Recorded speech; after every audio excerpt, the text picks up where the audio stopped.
众人一番探讨之后，成立了6大部门负责人执行考核制度，各司其职。财务部文老二，工程部吴兴，后勤部苏连英、白玉福，农业部夏宁，技术部门宋少卿，文家老大，安保部宋安邦，胡大志、宋金泽暂代。随后众人聚集村民们开会，宣布制定的新规则，每家自己开荒，上交1成粮食，其余自给自足。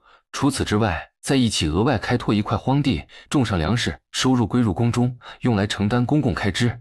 哎呀，宋二爷与夏姑娘这份心思当真是巧妙啊！如果咱们村儿按照以往的规矩来办事儿，宋家怕是真要坐实通敌叛国的罪名了。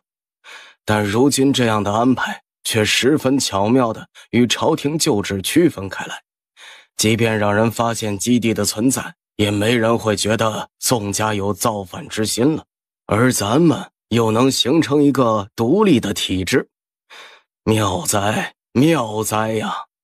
村里施工队伍忙得热火朝天，而夏宁与宋少卿也没有闲着，两人正在自家门口捣鼓着水泥呢。这制作水泥也是有好几个方子的，只是根据不同的材料制作出来的水泥质量会略有不同而已。而根据现有的条件，夏宁找出了一种最省事最简单的土方子，用粘土、石灰与石膏制作水泥，也就是在粘土高温烧后，与石灰和石膏混合粉碎或分别粉碎成细粉，再均匀拌合所得的水硬性凝胶材料，即称为石灰烧粘土水泥。这种水泥除了用特别少质的粘土，亦可用破碎瓦、陶瓷片和天然烧粘土，材料易得，操作简单，非常适合白云村的情况。原本夏宁是准备直接在现代采购大量的水泥，但被宋少卿拒绝了，因为他想尝试着自己制作出来，只有学到手了才算是他们自己的。好了，你们两两一组，开始搅拌吧，记得一定要搅拌均匀。好嘞，好嘞。2天后，开建的4栋平房的地基已经打好了，而夏宁与宋少卿在宋家后院铺设的水泥地也已经彻底凝固干透了。成功了！哇，这地面太坚固了。这就是水泥地吧？好平整，好干净啊！怎么了？出什么事儿了？你们在叫什么呢？祖母、大伯、大伯母、爹娘，我们成功了！你们看，这就是我们做出来的水泥。你们瞧瞧这地面，是不是特别的平整干净啊？宋金泽见家人都来了，一脸骄傲地跟家人嘚瑟了起来，甚至还激动地拉着他爹踩在了那块水泥地上。爹，你来踩踩，这水泥地是不是很坚固？你瞧，连脚印都没有，怎么踩都没有一点痕迹，是不是很神奇？宋慕瑶惊呆了，愣愣地看着脚下的坚硬地面。我来试试呢。宋父一脸惊愕，忍不住跟着踩了上去。他来来回回地在地面上走着，一脚踩下来，竟然真的没有留下任何印子，这也太神奇了吧！好啊，这水泥好啊！要是这水泥能用在边关的城墙上，那再也不用担心外敌的侵犯了，边关的抵御能力也会大大的提升。这样平整的外墙，就是他们想爬墙也爬不上去。然而下一秒，他想到如今自己一家的处境，脸上的表情瞬间淡了下来。没事儿，大哥，咱们现在虽不能为边关百姓做什么，但却能让白云村的乡亲们过上好日子。或许有一天这水泥也能推广用在边关上吧，如今还太早了。啊，我明白，只是一时感慨而已。不过这水泥真是好东西。可不是嘛，小宁真没夸张，要是用这个水泥建房子，肯定很结实。对呀，就是用来修路也特别好呢。你们想想，要是这地面都变成这水泥地的话，那以后遇上下雨天也不用担心一脚踩进泥坑里了。那以后咱们坐车岂不是都不用颠簸了？对呀，那可不是，这水泥还真是个宝呢。爹，小叔，我想先做一批水泥，在村口建个围墙，你们觉得如何？你考虑的对。还是你小子脑子好使啊！我都没想到这茬，咱们下午就找人动工。现在大家都去建房子，村里还有多的人手吗？没事儿，建房的进度稍微慢一点，也不会有太大的影响。眼下还是先建外墙比较重要。这2日部门的招收情况怎么样了？我们几个部门的人选差不多都敲定了，等晚点大家下工的时候就会通知他们。貌似除了保卫部跟我们后勤部满员了，其余几个部门都没有招齐，但是这也不着急，以后慢慢增加就是了。提起这事儿，苏莲英的脸上不由绽放出了一抹光彩。她真的没有想到，自己到了40来岁的年纪，还能像外面的爷们儿一样干一番事业。这么快？都是哪些人啊？咱们几个部门就少卿负责的技术部人员最少，就文家老大文良一个人进了，而保卫部都是留给他们几个有功夫在身。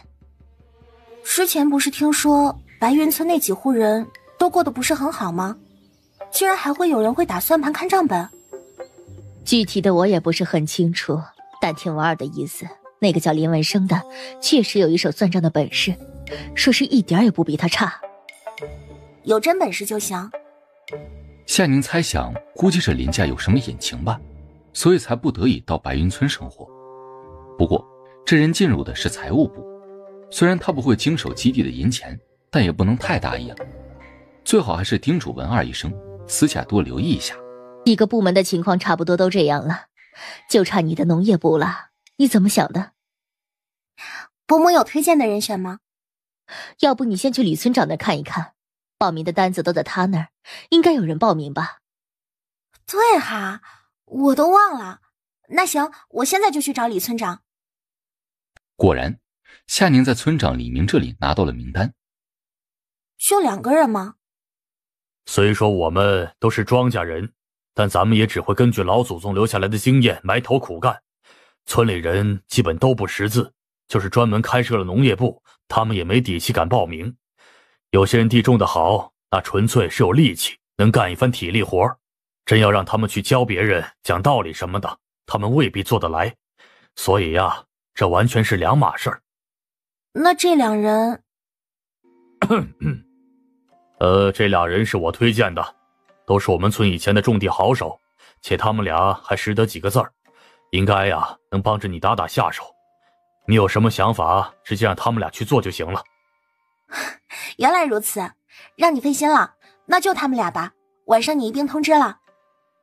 好，这事儿交给我。冬月上旬，在众人专心致志忙着建房子的时候，时间进入了11月。第一批修建的乡村独院平房十分顺利地完工了。看样子咱们可以在冬天到来之前住进新房子里了。是啊，不然这大冷天的，大家本来都是饿着肚子干活，要没有个避寒的地方，这可怎么过啊？伯母，您别担心了，我跟少卿会解决粮食问题的。天气冷，您跟奶奶先过来吃点东西，补充下能量，这样身体能暖和些。哇塞，夏姐姐，你又买了我最爱吃的炸鸡和汉堡。对啊，小馋猫。太好了，夏姐姐真好。好了，大家快吃吧，吃完我们也出去看一看。这是我家的房子。哎呀，这平房可真好看。哦呦，这墙面好白呀！我还从没见过这么整洁又明亮的房子呢。哎，你们瞧瞧，这房屋里的地面好平整啊，一点坑洼都没有嘞。听说是敷了一层水泥。嚯，连地面都是水泥吗？那这房子怕是花了不少银子吧？就是多花点也值得，这房子多好呀！哎呀，大家别堵在这儿了，一起进去参观一下嘛。就是啊，老李头，让大家伙先过过眼瘾呗。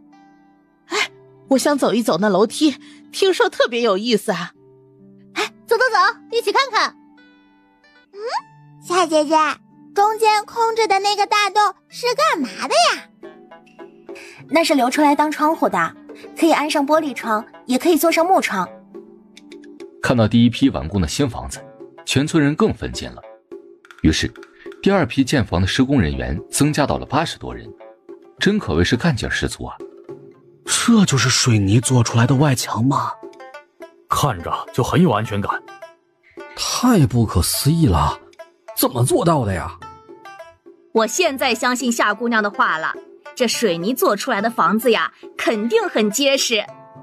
我现在都开始期待咱们家的水泥平房了。这么结实的外墙，那些土匪应该闯不进来吧？嘿，你眼瞎了？你没瞧见墙顶的外边插满了碎瓷片吗？哇，那碎片尖瞧着就很锋利的样子，插在手里肯定很疼吧？就是有人爬上来，也没办法翻墙了。众人看着眼前的高墙，满脸欢喜地夸赞着：“乡亲们，我们后勤部组织明天带大家伙儿去镇上赶集，采买些生活用品。有人要去，来我这儿报名，无需车马费。”真的不要车马费？那可太好了，正好家里盐罐子快见底了，我还愁着怎么去镇上呢。苏家嫂子，我这还有些自己做的竹筐和布鞋，你说咱能不能顺道摆个摊儿，跟镇上的人换点针线啥的？这法子好。是吗？那我待会儿就去试试。好，有明天要去镇上的，赶紧到我这儿来报名。我要报名。我也要报名。还有我。一日辰时5刻，早上8点15分。做好了，出发。一声令下，只见2辆电动3轮车载着满车的人缓缓地驶出了村口的大门。就这样，2辆电3轮晃晃悠悠地抵达了平沙镇。终于到了。哎呦，这坐车就是快嘞。是啊，路上虽然有些颠簸，但不用咱们自己走路，轻松多了。走吧，咱们进镇吧。那我们先进去啦。我留了一个布包，要是我们9位回来，你们可以先吃点东西，垫垫肚子。好，我知道了，你别操心我们，你自己都注意安全。有什么事记得发个信号，知道吗？记住啦，放心吧，我还带着防身武器呢。这镇子也不是很大嘛，大家买的东西都差不多，咱们就挨着一起买吧。这镇上也没那么太平，还是尽量不要分开，更不要落单。行，我们一起挨着买。吴嫂子，你放心，我们不会单独行动的。我们可专门带了防身武器呢。你们还有防身武器啊？对啊，还是夏姑娘之前送咱们的，我们一直都好好收着呢。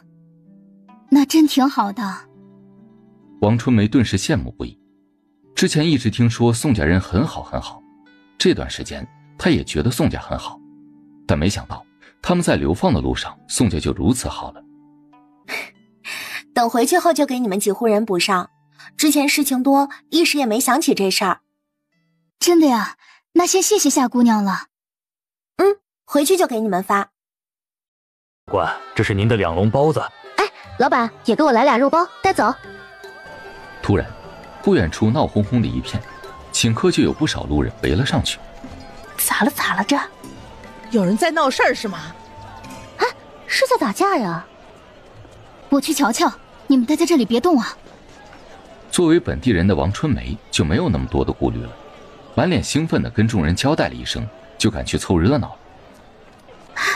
救命啊！放开我！这不会就是吴嫂子说的那个小混混吧？这么猖獗，这可是青天白日还在大街上呢。混混哪会讲什么规矩啊？真是世风日下呀！没想到南蛮这边的风气如此野蛮呐！看来咱们以后尽量还是少来镇上。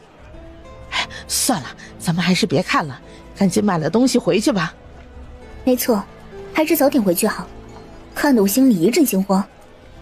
于是，一群女人热闹也不看了，立马转身回到店铺里挑选杂货。店铺门口就剩夏宁靠在门框了，一边啃着烧饼，一边看着不远处的吃瓜人群。这时，凑热闹的吴嫂子脚步匆匆地回来了，脸色有些难看。真是缺德的。吴嫂子走到店铺门口，见夏宁看着热闹那边，以为他想过去，担心他被人群挤着了，连忙开口阻拦。哎，夏姑娘，你别过去了，那边正在卖人呢。卖身葬父？你猜对了一半，大致上差不多了。不过不是葬父，而是舅父。哦，不对，那狗男人才不配。听说是那男人赌钱输了，还不上赌坊的银子了，就拿自家的一双女儿抵债。你应该也耳闻了一些吧？赌坊里的人就没一个好的，好人家的姑娘到了他们手里，转手就送进勾栏里。那家大姑娘是个性子刚烈的，估计是不愿意迈进青楼，所以挣脱着在大街上求人卖身为奴。你们有没有人要买下她的？价钱也不高，50两银子就行。哦，这里还有一个小的。你们也别说我李三不讲仁义啊！谁让他们俩的爹欠了我们赌坊的银子呢？这所谓欠债还钱，天经地义。公子，你行行好，买下小女吧，我愿意为奴为婢一辈子来报答你的恩情。不要买的吗？赶紧啊！没人买的话，我就得把他们俩送去县城的满春楼了。这位爷，求求你了，我什么都会做，吃的也不多。郎君，你帮帮我吧，我不想被卖进青楼，只求能有一个遮风避雨的地方。围观的众人听到那一口报价后，顿时吓得纷纷后退。唉，真是可怜呀，造孽呢！5两10两的或许还有人愿意出，可50两银子买个丫头，谁家乐意呀？吴嫂子，你真觉得那姑娘很可怜？啊，她眼看着就要迈进青楼了，不可怜吗？你就没发现吗？发现什么？你没发现那位姑娘拉住的人，都是一些较为年轻且穿衣打扮瞧着还不错的男人吗？好像是啊，这有什么不对吗？你说那大姑娘宁愿卖身为奴为婢，也不愿意被送进青楼，那卖给谁不是都能让她脱困吗？可为何她却只找那些年轻又穿着体面的男人呢？哎呦喂，感情是这么一回事呀！呵，真是没看出来呀。这姑娘瞧着年纪不大，没想到心眼这么多，差点就被她骗了。呸！其实也能理解，毕竟爱美之心人皆有之。这男人喜欢年轻貌美的姑娘，女人自然也喜欢年轻俊朗的男人。她想为自己争取一个更好的未来，也是人之常情。谁不想过好日子呢？夏宁神色淡然，说出口的语气也是淡淡的，实则她心里对这个时代的女性感到些许的悲哀。唉，也是啊，这世道就是如此，怕是要让她失望了。这50两实在太多了，一般人哪给得起啊？如果他能退而求其次的话，或许问题早就解决了。没人买是不是？那我就带走了。不要啊，公子求求我啊！李爷，求你再给我一点时间吧，等我卖出银子一定还你。大姑娘哭得梨花带雨的，整个人都跪在地上颤抖着，那不弱的身躯显得越发楚楚可怜。然而夏宁的注意力并没有在她的身上，她的目光看向了李三几人身后侧一直保持安静的小姑娘身上。突然，夏宁打量的视线与对方的目光不期然对上了，她敏锐地感觉到对方的神色微微变动了下。另一边，以李三为首的几个赌坊男人彻底没了耐心。李三朝兄弟们示意了一下，打算直接带姐妹俩上马车走人。就在几个手下准备抓人的时候，那个妹妹直接冲出了人群。啊，不是吧？怎么感觉这人朝着我来的？别啊！嘿，你这小姑娘干啥呢？碰瓷可诈呢！好好的跪在我们跟前干嘛呀？我愿意卖身给小姐为婢，求小姐收留。开什么玩笑？50两银子呀，又不是50文，谁会用50两买你一个小丫头呀？啊，别跪着了，起来说话吧。听到夏宁的话，跪在地上的小姑娘顺从地站了起来。你想让我买下你？我什么活都能干，不会的我也能学。如您不嫌弃，我可以一辈子都跟随在您身边，为您做事。我保证此生只效忠您一人，绝不会为任何人改变立场。夏宁心中讶然，有些意外，她一个农家姑娘竟能说出这样的一番话来。这小姑娘是个人才呀！就冲着她这份心性与果决，夏宁相信，只要给她一个机会，她必然能成为一个可用之才。见对方没吱声，杨二妮面上很镇定，实际心里很没底。但这是她唯一的机会，她必须奋力一搏，试一试了。这位小姐，我说到就能做到，绝不会食言。或者你有其他什么要求吗？你是想让我买下你一个，还是把你们姐妹俩都买了？夏姑娘，你真要缺人，直接使唤我家杜鹃就行了，哪用得着费这银子呀？闻言，杨二妮心里更没底了。不过听这位嫂子的话，倒是证明了自己没有看错人。眼前这位小姐确实有一定的能力。嫂子放心，我心里有数。我刚才的问题你怎么说？小姐，你只需买下我一人即可。我与姐姐虽是亲姐妹，但人各有志，她有她的追求，我也有自己的追求。我选择的未必是她想要的，就随她自己吧。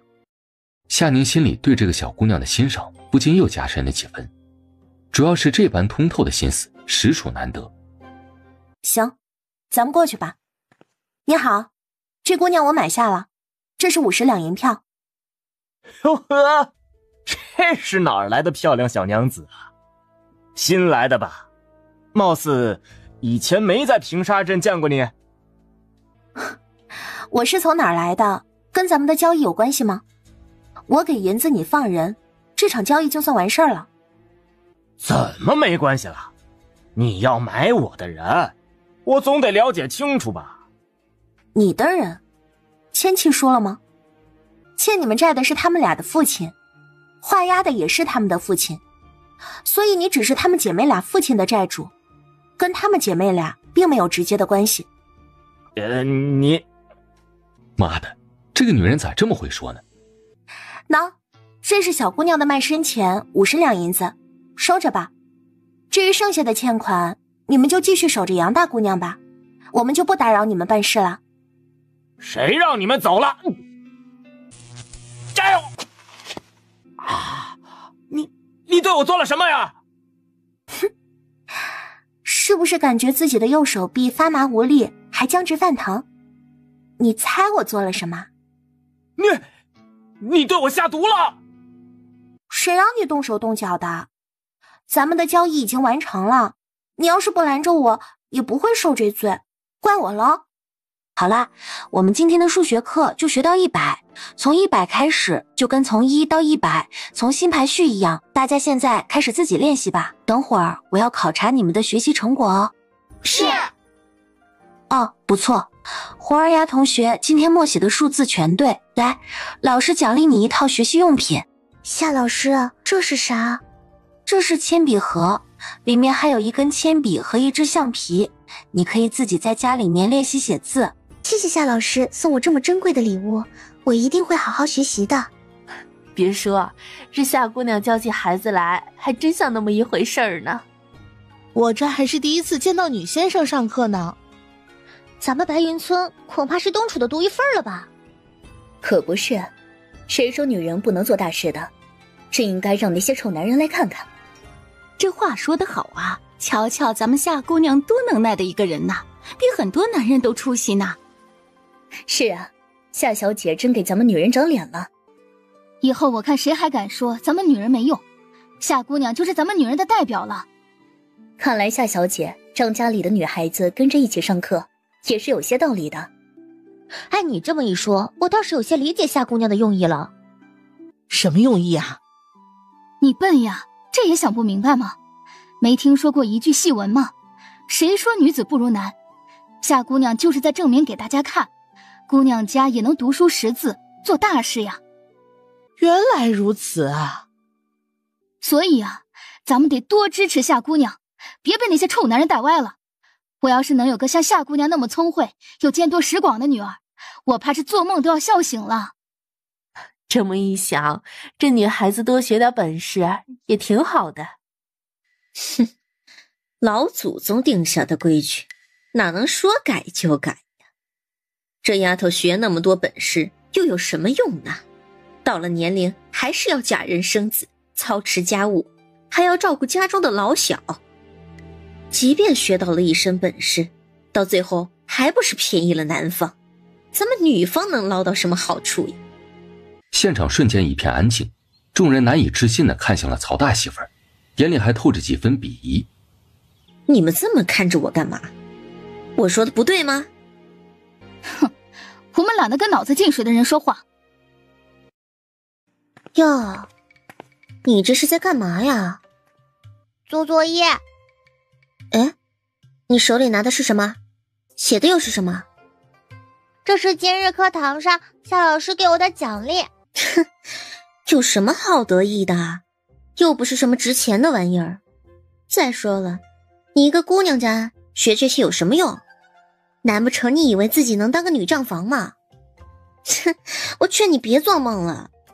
姑娘家最重要的是选择一门好亲事，打理好家务，让男人没有后顾之忧，这才是贤妻良母该有的样子。就你学的这些，能为男人干啥？胡美丽越说越起劲儿，最后还忍不住嗤笑一声。一想到自己之后会家境富户的日子，她心里瞬间就不在意这点小东西了。也就她这个傻妹妹稀奇而已。哼，你继续写吧，别学傻了啊。不是的，不会的，女孩子也可以不一样。酉时6刻，傍晚6点半，村中心。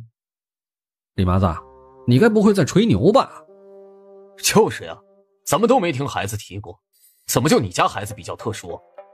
这才第一天上课呀，孩子们能学多少？你说像也不知道说个像样点。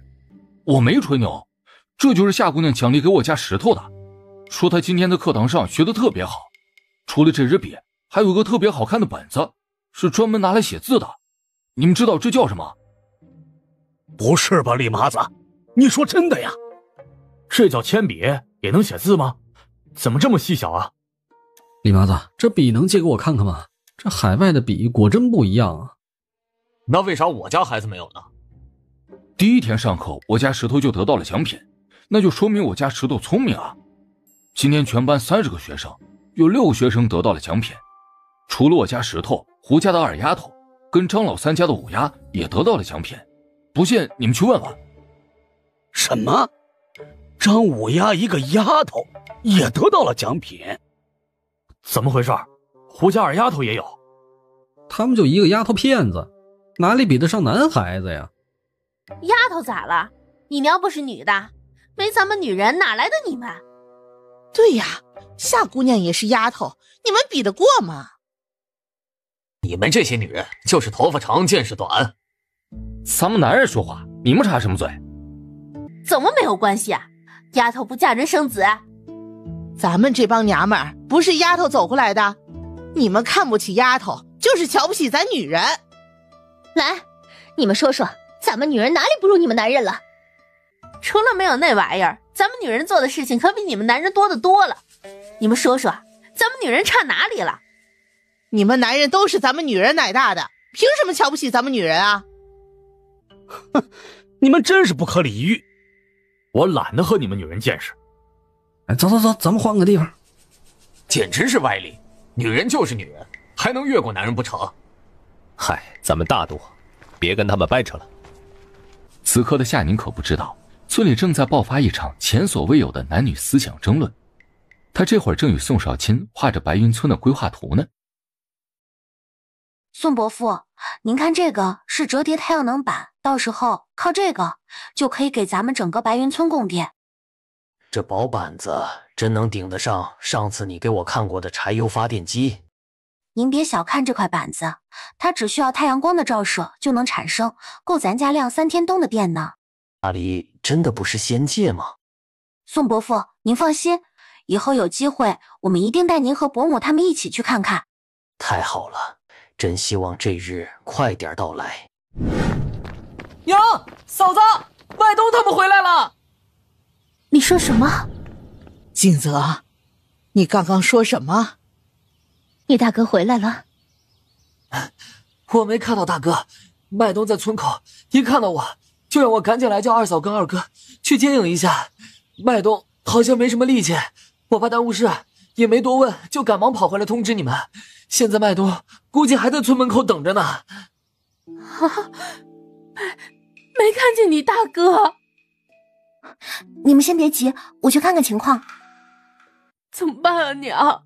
安邦不会有事吧？不会的，安邦不会有事的，你别急，再等等，说不定他们就回来了。宋少卿，快下来！怎么了？先上车再说。二爷、二夫人，快往平沙镇的方向开！到底怎么回事？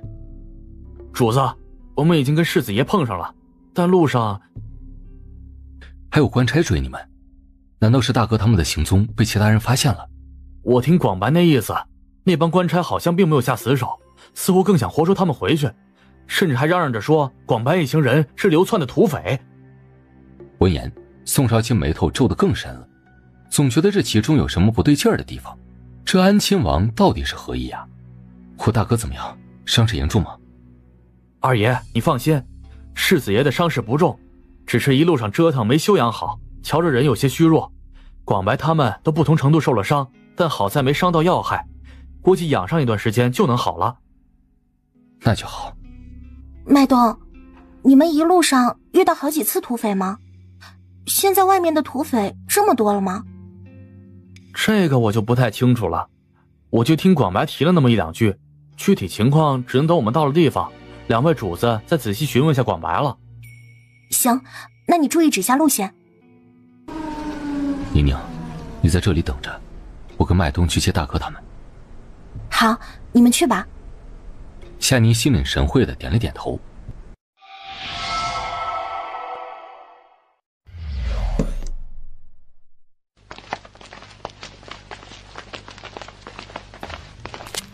宋大哥，你还好吧？你，大哥，这是我媳妇夏宁。你何时娶妻了？宋大哥，你别听他胡说，我们俩还没有成亲呢，目前是以成亲为前提，正在交往的男女朋友，你可以理解为定下婚事的未婚夫妇。听到这话，宋安邦感觉自己更懵了。总之啊，夏宁就是我媳妇儿，我们明年开春就成亲，她现在就是我们宋家的一份子。哦，感情是这样啊。你好，弟妹，我是宋安邦。宋大哥好，我经常听他们提到你。先上车歇着吧，我们需要尽快赶回村。这……看着如此奇特的大东西，宋安邦感觉自己的脑子又不好使了，这又是何物呀？大哥，你先上车吧，其他事情我们之后再说。好，两位将军也上车吧，这一路上辛苦你们了，你们跟着我大哥坐这辆车吧。不敢当，都是我们应该做的。两位将军请。另一边，麦冬早早就看到了突然多出来的电三轮，果然夏姑娘会仙术啊！她还说自己不是下凡的小仙女儿。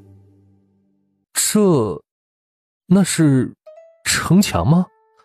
瞧着似乎不太一样啊。大哥，这是用水泥修建的围墙，是一种特殊的建造材质，具体的之后跟你说。好。看着紧闭的大门，夏宁按了按喇叭，瞬间惊得后座的三人抖了一抖。这什么声音啊？怎如此嘹亮吓人？不好意思啊，突然按喇叭吓着你们了吧？没事没事，我们只是第一次听到这样的声响，略微有些不习惯。嫂子，二哥，我大哥回来了吗？小弟，我在这儿。大哥，你没事吧？太好了，你可算回来了，这下祖母他们总算能放心了。我没事，放心吧。好了，回去再说，大哥他们还需要休息呢。夫君，爹爹，媳妇儿，我回来了，这段时间辛苦你了。我不辛苦，你回来就好。祖母娘，这段日子让你们担忧了。你平安回来就好。安邦，这一路还好吧？听说你受伤了，现在如何了？让你老人家受累了，我没事儿，身上的伤已经好的差不多了。真的呀，你可别哄我们，真要有伤咱就好好治，你不用担心，咱有伤药。你已经见过小宁了吧？少卿他媳妇儿啊，厉害着呢。真的，我们遇上麦冬后，已经及时给我们上过药了。弟妹我见过了，小婶少卿云溪有福气，迎接了一个好媳妇儿。啊，那就好。咱们家可算是大团圆了。你们没开玩笑吧？确定不是逗我玩的？我这刚平安与你们相聚，也不用如此开玩笑调节气氛呢。我们说了这么多，你真以为咱们在开玩笑？你们说的这么离奇，叫我如何相信？那你看看你面前的这些吃食，你可曾见过？这又是何物？爹，这些都是二婶在他们那边的一个叫咸鱼的 APP 上买的。这个圆形饼夹肉叫汉堡，这个长条的叫薯条，那个杯子里装棕色液体叫可乐，可好喝了。哼，真是奇在怪在。总之啊，这事儿你自己心里有数就行，绝对不能跟其他人说，知道吗？放心，我知道了。虽说他心里还有一些荒谬的感觉，但想着一路回村里他所看到许多陌生又新奇的东西，那是在东楚未曾见过的。突然间冒出来这么多新奇的事物，原本他还想探个究竟，可现在已经无需多问了，显然都出自这位弟妹之手了。或许他真的有一些神通吧。大哥，你说说你们路上的事吧。听麦冬说你们遇上了好几波的土匪，具体是怎么一回事？难不成其他州府如今都乱了？唉，说句大不敬的话，那位的椅子怕是不稳了。这一路我们的确遭遇了好几次的土匪，起初我们并未多加留意，后面跟土匪对上好几次后，我发现那些土匪的团伙有些不简单呢。有些人是真的没什么拳脚功夫，纯粹是有股蛮力，或是靠着一股狠劲儿办事，但其中也有那么几个人路数有些不对劲儿，不像是普通人，但也不像军营衙里出来的，招数十分的阴损。怎么说呢？给我的感觉有些像混三教九流的人。怎么会这样？那麦冬说的官兵又是怎么一回事？其他地方的官衙是如何知晓你们行踪的？我感觉他们应该不是普通的官兵。你这是何意啊？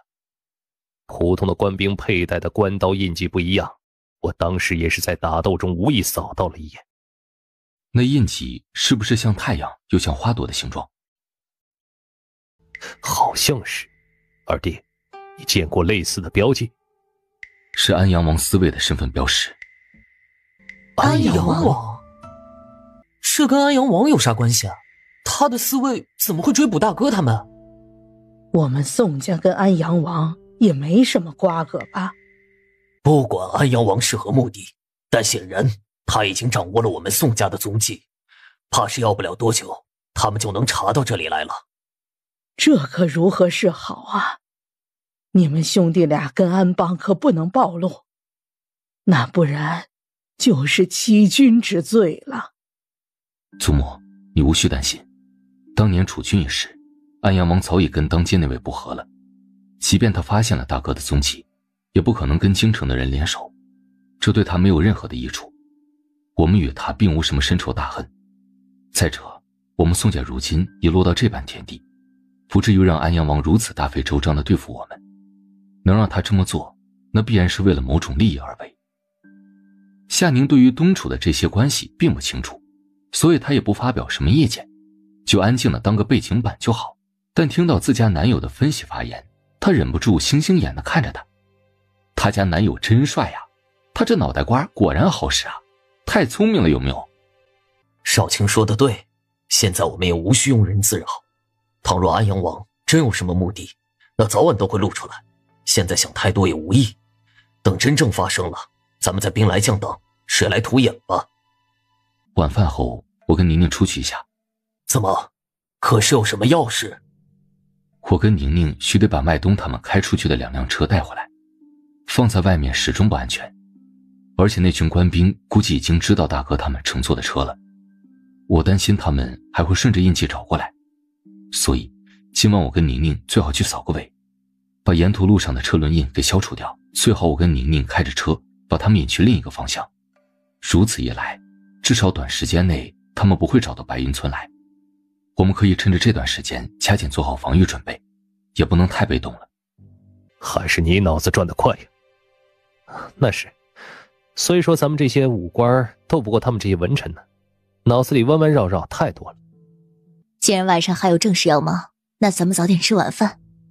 晚上就你们俩吗？不安排其他人？不用了，祖母，就我们俩还方便一些。你们放心，我们有护身符，不会有事的。那行，你们多加小心。就是这儿了吧？是这里了。那找一找。很快，2人就找到了一处微微凸起的杂草丛。看到车子的身形后，2人就停止了挖掘。夏宁直接伸出手，把2辆电3轮车收进了瓷盆空间里。搞定，走吧，清扫路面。太舒服了，还是别墅的大床睡着舒坦。接着吧，我去检查看看。咸鱼夏宁轻快地摆了摆手，只要不让他动就行了。等宋少卿出门后，他立马翻身拿出了手机联网，开始愉快地刷起了手机。你在看什么呢？检查完了，快过来，我跟你说个事儿。怎么了？你看，这是我刚刚无意中刷到的一个讨论帖子。寻亲？这有什么问题吗？你就没想到吗？你的身份有着落啦。什么呀？你在现代就不想弄个光明正大的身份吗？你要是能办一个正规的身份证，那你在这个世界不管做什么事，或是去什么地方，就都不会再受到身份上的限制，可以堂堂正正的生活在这个世界。你说在这个世界办一个我的户籍？可你之前不是说你们这里的户口管控十分严格吗？追查不到身份的根源，又如何办理户籍啊？这不就是吗？夏宁笑盈盈地指着手机屏幕，目光透着几分机灵劲儿，愿闻其详。我们可以通过寻亲买一个户口啊。买户口？这还能？你意思是说找那种家里有失踪人口的家庭，买他们失踪家人的户口，这能行吗？总算抓住重点啦，不试试怎么知道行不行？在我们这儿办个假户口是绝对行不通的，最重要的是一旦被发现，那就属于犯法了。所以我们要办身份证，就必须办一个正规合法的。我们可以专找那些乡下有失踪人口的家庭，最好找家也姓宋的，这样你就能堂堂正正登记你的名字啦。怎么样？我这个想法不错吧？不错，合情合理，值得一试。